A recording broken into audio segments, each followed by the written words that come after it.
प्रिय विद्यार्थियों, जैसा कि हम सब ऑनलाइन क्लासेज में पढ़ रहे हैं, अब जो 9th क्लास है उसका नेक्स्ट जो टॉपिक है वो हम ले रहे हैं सब्जेक्ट वर्ब एग्रीमेंट। ये आप हमेशा करते हुए आए हैं, लेकिन आपको पता नहीं है कि सब्जेक्ट वर्ब एग्रीमेंट कहते हैं।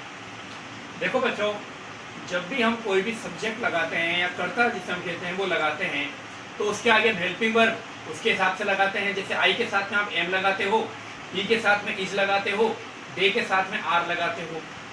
इसी तरीके से अगर मैं कहूँ तो आई के साथ में हम वर्ब की केवल फर्स्ट फॉर्म लिखते हैं, जबकि ही के साथ में वर्ब की फर्स्ट फॉर्म के साथ में एस और एस लगाते हैं। तो वर्ब में या हेल्पिंग वर्ब में ये जो आप चेंजेस कर रहे हो, बदलाव कर रहे हो, यही क्या है, सब्जेक्ट वर्ब एग्रीमेंट है। कहने का मतलब है कि अगर आपका सब्जेक्ट एक वचन है, सिंगुलर है, तो हेल्पिंग वर्ब भी क्या होगी, एक वचन सिंगुलर होगी। मेन वर्ब भी एक वचन सिंगुलर होगी। अगर आपका सब्जेक्ट बहुवचन है, प्लूरल है, तो आपकी हेल्पिंग वर्ब भी बहुवचन प्लूरल होगी और मेन वर्ब भी अगर कहें तो बहुवचन प्लूरल होगी। तो इसी चीज को समझाने के लिए मैंने सामने दो एग्जाम्पल लिखे हैं, उसको अपन देखते हैं। देखो, सबसे पहले मैं लेता हूं एक वचन यानी सिंगुलर। देखो यहाँ पर मैंने लिखा है स्टूडेंट। जो स्टूडेंट वर्ड है, थोड़ा फोकस रखना है ना, जो स्टूडेंट वर्ड है वो क्या है, सिंगुलर है। तो इसी कारण से जो हेल्पिंग वर्ब है वो देखो सिंगुलर आई है। जैसे कि इज सिंगुलर है, वॉच सिंगुलर है, हैज सिंगुलर है। और मेन वर्ब में पीछे एस और एस, जैसा कि मैंने कहा था, लगता है। तो देखो मैंने पीछे क्या लगाया है, एस लगाया है, रीड्स लिखा है। जबकि अगर हम उससे नीचे वाला देखें तो जो बहुवचन है, प्लूरल है, वो है स्टूडेंट्स। तो जो इज था वो बदल गया आर में, वोज था बदल गया वर में, हेज था बदल गया हैव में। कहने का मतलब है कि वर्ब जो है उसकी फॉर्म चेंज हो गई या उसको लिखना चेंज हो गया। और जो रीड से पीछे एस और एस था उसको हमने हटा दिया और केवल क्या रखा, रीड। तो इस तरीके से हमने देखा कि जैसे ही हमारा सब्जेक्ट बदलता है, हमारी हेल्पिंग वर्ब और हमारी मेन वर्ब भी क्या हो रही है, बदल रही है। तो इसी चीज को आपको सीखना है कि कौन सा सब्जेक्ट सिंगुलर होता है और कौन सा सब्जेक्ट प्लूरल होता है। तो आगे बढ़ने से पहले सबसे पहले मैं आपको दो वर्ब्स के बारे में बताना चाहूंगा, जो कि शायद कई बच्चे जो है वो जानते नहीं हो। पहली जो मोस्ट इंपॉर्टेंट वर्ब है वो है बी वर्ब। इसको हम बहुत यूज करते हैं। जो आप इजारेम बोझवर लिखते हैं वो बी वर्ब ही है। तो बी वर्ब जो है उसकी फर्स्ट फॉर्म होती है एज, आर और एम। वर्ब की सेकंड फॉर्म होती है बोझ और वर। वर्ब की थर्ड फॉर्म होती है बी डब्ल्यू एन, बीन। और जो वर्ब की फोर्थ फॉर्म है, आईएनजी फॉर्म जो है वो होती है बीइंग। आईएनजी लगाना है पीछे तो बन जाएगा बीइंग। इसी तरीके से जो दूसरी वर्ब है वो है हैव वर्ब, जिसका मतलब होता है रखना, या फिर ये कह सकते हैं कि कोई भी चीज अगर हमारे अधिकार में है तो उसके लिए अपन हैव वर्ब यूज करते हैं। ग्रहण करने के अर्थ में हैव वर्ब यूज करते हैं। तो सबसे पहले देखते हैं वर्ब की फर्स्ट फॉर्म में हेज या हैव। वर्ब की सेकंड फॉर्म सभी के साथ एक जैसी, हैड। वर्ब की थर्ड फॉर्म सभी के साथ एक जैसी, हैड। और वर्ब की जो आईएनजी फॉर्म है या फोर्थ फॉर्म है, उसके पीछे आईएनजी लगाएंगे तो बनेगा हैविंग। तो इस तरीके से आपको ये दो वर्ब हमेशा याद रखनी है, क्योंकि पार्ट ऑफ स्पीच ये सब्जेक्ट वर्ब एग्रीमेंट जो है, इसके अंदर बार बार हैव और बी वर्ब को पूछा जाता है और बच्चे सोचते हैं कि बी वर्ब क्या है। तो आपको ये चीज़ याद होनी बहुत जरूरी है, इसलिए सबसे पहले आपको ये चीज़ मैंने लिखवा दी है। अब हम आगे बढ़ते हैं। सबसे पहले अपन बात करेंगे प्रोनाउंस की। प्रोनाउंस के अंदर अपन बात करेंगे पर्सन्स की, कि हमारा पर्सन्स क्या होगा और उसके अकॉर्डिंग हमारी जो वर्ब से या हेल्पिंग वर्ब से वो किस तरीके से चेंज हो रही है। सबसे पहले अपन बात करेंगे फर्स्ट पर्सन प्रोनाउन की। तो फर्स्ट पर्सन में पहला जो प्रोनाउन आता है वो होता है आई। पहला जो प्रोनाउन होता है वो होता है आई। अब प्रेजेंट, पास्ट और फ्यूचर तीनों ही टेंस के अंदर अपन उसे अलग अलग देखेंगे।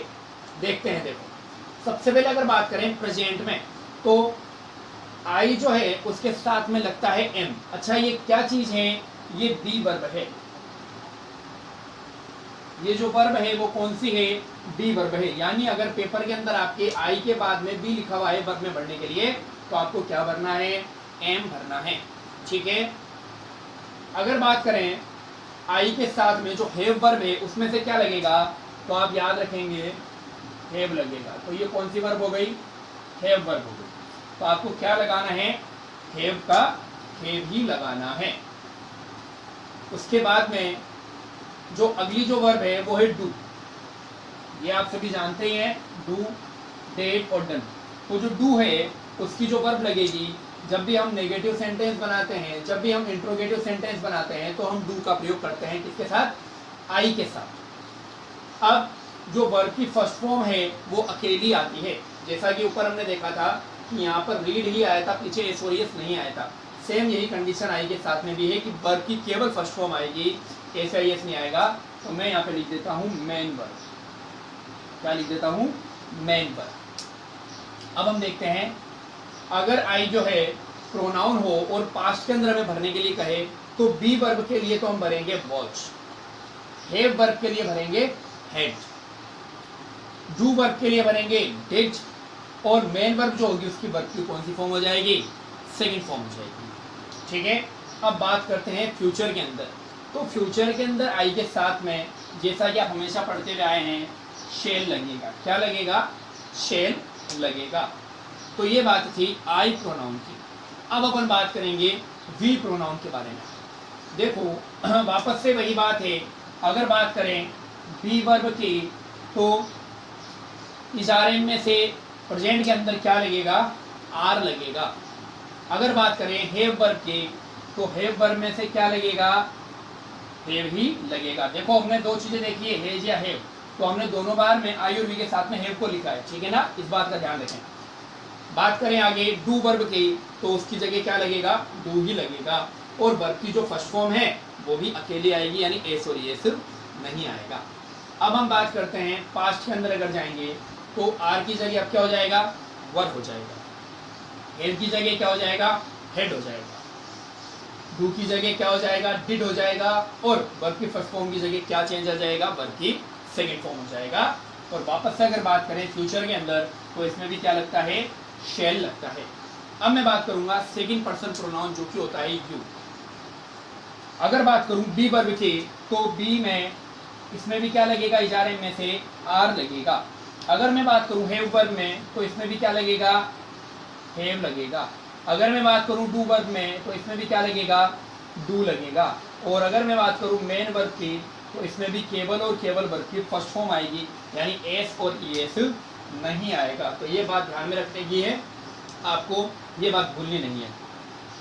अब बात करते हैं, अगर यू प्रोनाउन हो और हमें पास्ट में भरना हो, तो क्या भरेंगे, बी वर्ब में वर्ब, हैव वर्ब में हेड, डू वर्ब में डिड, और मेन वर्ब की अगर कहें तो सेकंड फॉर्म। ठीक है। और उसके बाद में अगर बात करें फ्यूचर, तो फ्यूचर के अंदर यहाँ पर क्या भरा जाएगा, विल। क्या भरा जाएगा, विल। तो इस तरीके से अपन ने फर्स्ट पर्सन प्रोनाउन देखा और सेकंड पर्सन प्रोनाउन देखा। अब पूरा फोकस यहाँ पे रहेगा, आप एक बार इसको अच्छे से देख लें, फिर मैं आगे बढ़ता हूँ।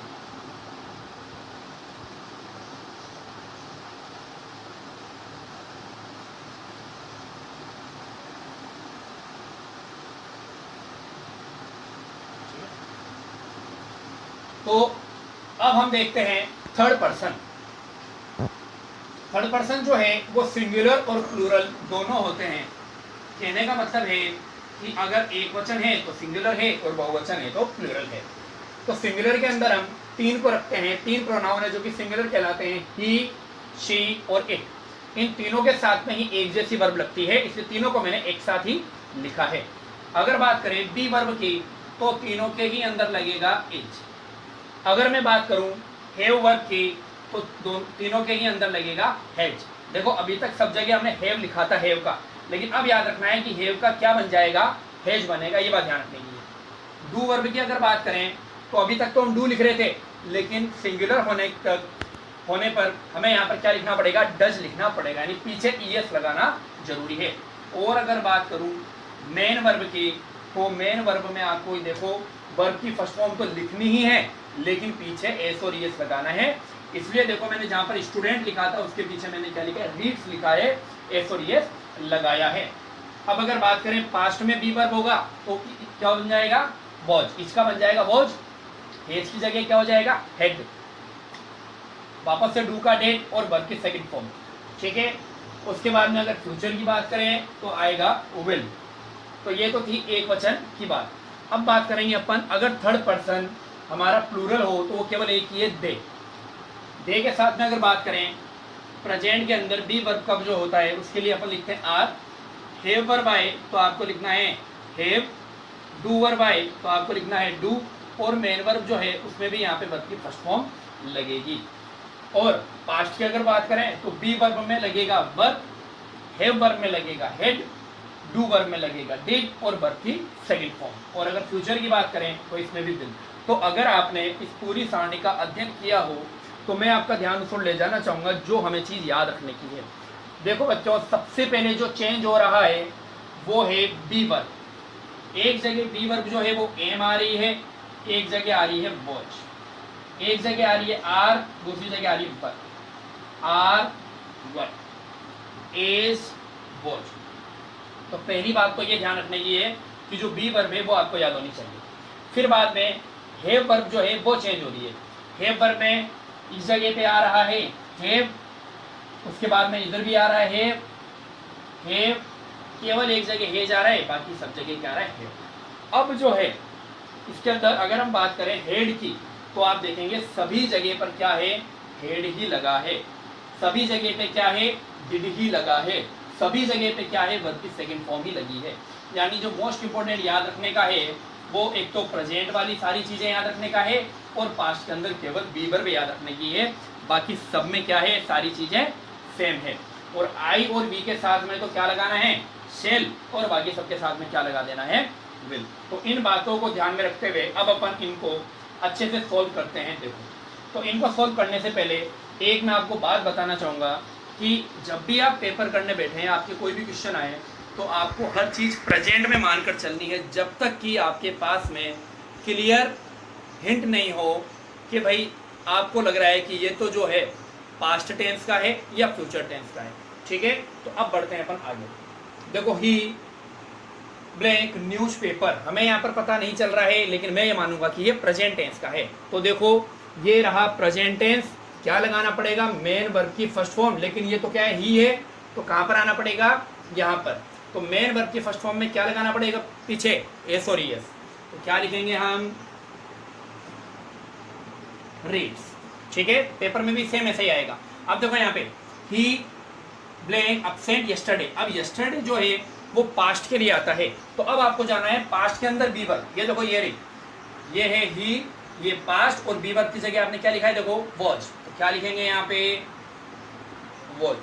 आगे देखते हैं, आई ब्लैंक टू सिस्टर्स। अब यहाँ पर हमारे पास में नहीं है कि ये प्रेजेंट है या पास्ट है, तो हमें क्या मानना पड़ेगा, ये प्रेजेंट ही है और हैव वर्ब भरनी है। तो आई के साथ में देखते हैं, ये आई है और ये हमारी हैव वर्ब है, तो क्या भरा है हमने, है। तो क्या लिखूंगा यहाँ पर भी, है। इस तरीके से आपको सारणी याद होगी तो आप जल्दी ये कर लेंगे। You Khalistan watch this movie, नहीं पता है क्या है तो आपको क्या मानना है, प्रेजेंट। तो प्रेजेंट में हैव वर्ब में यू के साथ में क्या आता है। अभी मैंने बताया था आपको थोड़ी देर पहले। दे खालिस्तान drawing the pictures, be verb भरनी है और हमारे पास में नहीं है तो प्रेजेंट में लेकर चलना है। तो दे के साथ में क्या आता है, हाँ। वी खालिस्तान एवरी फेस्टिवल, यहाँ पर भी कुछ भी नहीं लिखा हुआ है, तो हमें क्या मानना है कि ये प्रेजेंट का है। और प्रेजेंट में सेलिब्रेट जो है वी के साथ में क्यों वर्ब की फर्स्ट फॉर्म में आती है, तो अपन वर्ब की फर्स्ट फॉर्म में लिखेंगे, एस और एस नहीं लगाएंगे। एट खालिस्तान फोल्ड एग्स। अब देखो इट है, इनके साथ में हैव वर्ब में क्या आता है, हैज। क्या आता है हैव वर्ब में, हैज। क्या लगाएंगे यहाँ पे, हैज। अब अगला देखते हैं, देखो यू नो हिम। अब हमें भरना है डू, तो यू के साथ में क्या आता है, डू। क्या लिखेंगे हम यहाँ पे, do. She Khalistan not like you. अब हमें क्या करना है, यहाँ पे डू भरना है। तो शी के साथ में डू आता है, डज आता है। ये देखो शी के साथ में क्या आता है, डज। क्या लिखेंगे हम, शी डजंट या डज नॉट लाइक यू। अब देखो यहाँ पर आ रहा है लास्ट संडे। लास्ट संडे क्या बताता है, बीता हुआ है, पास्ट है, तो यार ना पास्ट में चलना है अपन को। We blank not go there, और डिड भरना है। तो जो डू है उसका हम क्या करेंगे, पास्ट देखेंगे तो हर जगह सेम है, कहीं पर भी देख लो डिड आएगा, क्या आएगा, we did not go there. फिर she blank a car when she lived here. देखो ये जो व्हेन शी लिव्ड है ये पास्ट के लिए आता है, लिव्ड जो है ये क्या बता रहा है, ये पास्ट को शो कर रहा है, इसका मतलब यहाँ पर भी क्या आएगा, पास्ट आएगा। ठीक है, तो हैव जो है उसका पास्ट देखो, शी में क्या होता है, ये शी है, ये पास्ट है, और ये हैव का हमने क्या लिखा है, हैड। ठीक है, एक एग्जांपल और लिख देता हूं मैं, आई गो देयर नेक्स्ट मंडे।